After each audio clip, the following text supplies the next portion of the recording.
Rochell at the breakfast table. What's going on, What up, Isaac? I know. So, Isaac, normally you're here because you've played a handful of years in the NFL. You're a Notre Dame guy. Right. And normally we want to make sure we show your highlights. We honor what you're doing. But then we also got to highlight what you're doing on social media, too. First, we'll see football. Then we'll see some social, okay? All right. I want to make sure we do it justice, all right? Here are Isaac Rochell highlights, everybody. D-linemen joining Good Morning Let's Football. go. What are these games, Isaac? Talk us through these. So this was my first really full season getting to play. I was starting on third down. And it was my first opportunity really to showcase who I was as a player. And this third down group that we had in particular this year was so great. It was me, Melvin Ingram, Joey Bosa, and Uchenna Nwosu. I mean, we're talking about an elite group. So one of my favorite groups to play with. That's awesome. That's awesome. And now the highlight becomes you're a TikTok star. Yeah, okay, You're a star. Let's go. Now we're gonna watch one of your TikToks. Yeah, let's go. Let's make sure that's what we found. Everything's out there. Yeah, right. I know.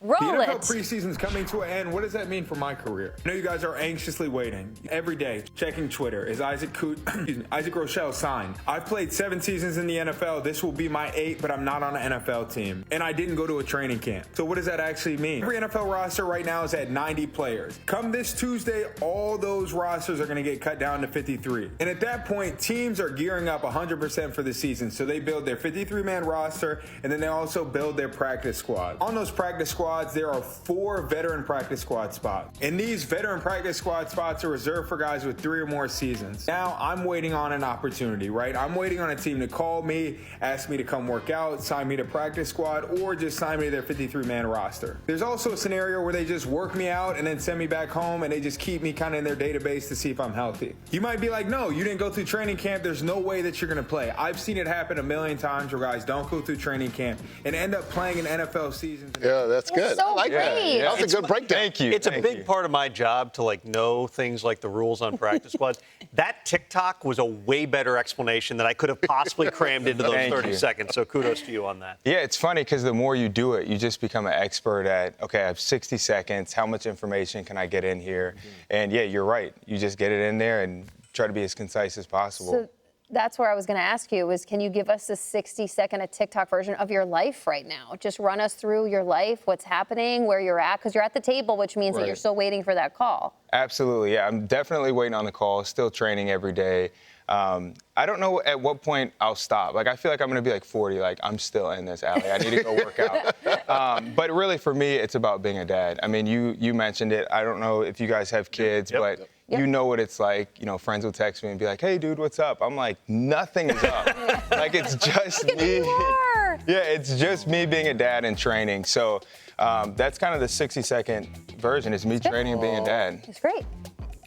Yeah, that's a good Isaac, picture we love right the picture. We love the skin to skin, the intimacy. We've all been there. We are all the parents. It's really, really, really cool. But, in part of your 60 seconds, a very, very, very small part, this is not your first time on Good Morning Football. Years and years ago, different studio, different cast, different everything.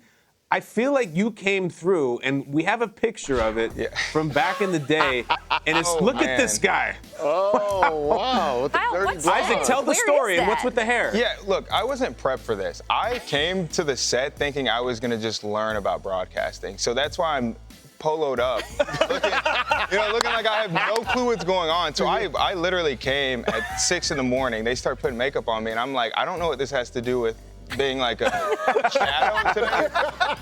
But yeah, so I don't even, the hair, whatever, there's a lot going on. You didn't come ready. You weren't coming studio ready, huh? I had no clue. Oh, I don't think that picture was up long enough. Put it up again. One more time. Because where is this studio? And was this when you were a draft prospect, or where were you in your career? No, I would think that, but this is I'm done with year 2 in the NFL. Wow. Yeah, why do I have a polo? There's a lot of questions. Hey, you know what? I think you need to do a TikTok about this, man. You got to do a TikTok about this hair. But, I got to ask you, because I was going through your social, and you put a lot of your family out there, your personal life. You get nervous about that? How do you figure how much to share, especially with your beautiful wife and your kid? Yeah, I think it's a question that a lot of content creators have is where do you draw the line? For us, we drew the line showing our daughter. We don't show our daughter on social media. You'll see a human being, but we don't show her face. Just because, like you're saying, at some point you have to say, okay, you guys have seen enough. This is our personal life. But it's definitely challenging. For me, I just try to lean on things that are public otherwise, like talking about the NFL and talking about practice squad spots and whatnot, because you can look that up and that's chill. Mm-hmm. And then some of the other stuff, we're just really particular about what we share. How did you grow to millions of followers on TikTok, man? Like, that's impressive. Yeah, are we acting like people don't call me Mr. Cooch? Like, my wife is so a huge part of this. Okay, but so go into, you made the joke in that TikTok. You're Right. like, hey, I'm Isaac Rochell. So Yeah. tell the people that wouldn't know otherwise. So, as a lot of people know who are watching, TikTok, the comment section is crazy. Like, people are brutal. So when my wife started posting, it was like, you're a gold digger, like, you're just with him for the money. So she started leaning on that, and people were so bought into what she was talking about that I then became the gold digger. And people were like, he's Mr. Cooch. So that's where it came from. Yep. It was just people loving my wife so much that they called me that. And now it's like a little bit of a trademark. People see me in that way, which is fine. I love my wife. She's crushing it. But that's why I play on it when I post TikToks. We went back in the database and we have another TikTok Oh, that we want to God. show. Yeah, I'm that like, says what something else to do you with guys it. And then we're going to talk about football. Oh, yeah. For some reason, my beautiful wife has surpassed me on all phases of life, which includes the NFL posting about her again before they post about me. I want to just point out, this is me in the Thursday night game, in the heat of battle, playing. I'm playing. And this is her. I love my wife. Literally would die for my wife. But she's gluing on nails before the game. Again, me in the heat of battle. Her, looking like a snack, but taking selfies during the game. I mean, my God, NFL. Okay, so along those lines, Tom, let's talk football with him, shall we? Yeah, you've been on a lot of. That's a tough turn. I actually got a lot more questions about TikTok. Yeah, thank you. Remember your first time your agent, Brian McLaughlin, texted me like, "Hey, Isaac Rochell just posted something. He's kind of a big deal on TikTok." I'm like, "He's a big deal on what?" You're like, Because "Oh, you were TikTok, very what is that?" early. You were very early in that universe. Tell me about some of these guys you've played with, because you've been on teams Right. with Max Crosby, Myles Garrett. You mentioned Joey Bosa. Who is the freakiest dude out of that group, and what's your best story involving any of those guys? No, it's a good question. First off, I take a lot of pride in the fact that I've played with them and alongside them, because they really are great players, and you take something from each of them. For me, the craziest story that I have is about Max Crosby. I played with him last year. Anybody who knows him or watches him knows who he is as a player, high motor, and he's just everywhere on the field. But I get to the Raiders. I had been released by the Browns, and then the Raiders ended up signing me. And I get there day one, 2 weeks left in the season, and I get to a special teams meeting, and Max Crosby's sitting there. And I'm like, okay, maybe he just cares about special teams. I don't know why he would, but that's fine. Go to a scout team meeting. Max Crosby's still sitting there. And I'm like, is this dude just like that bought into what he's doing? And then you go to practice and he's conditioning with the DBs. And you just start to see this full picture of who Max Crosby is as a player off or away from the game days. And then you watch him on game day and that's even more evident. So I love playing with him, and he's one of the best guys that I've played with. Yeah, well, I mean, you know, Myles Garrett. I mean, Yeah. I'm sure you've got some freaky weight room story with Myles Garrett. I mean, you know, he does, you know, workouts at the beach and he does all this kind of crazy stuff. What have you seen from him? Yeah, I mean, this is what I always say about Myles. Myles beat all of us at birth. Like he was day one ahead of all of us, and I think there's not really anything else that needs to be explained. Like, he is so genetically ahead of everybody. He's such a good player, but he also is such a technician. I mean, he obviously looks the part, but if you watch him rush, like you have the highlights right now, he looks good rushing. He plays with great hands. He's efficient when he's coming around the corner, and he really gets to the quarterback as fast and as efficiently as possible. So, I mean, I have nothing but, again, great things to say about him. I'm going to put you on the spot. Better pass rusher.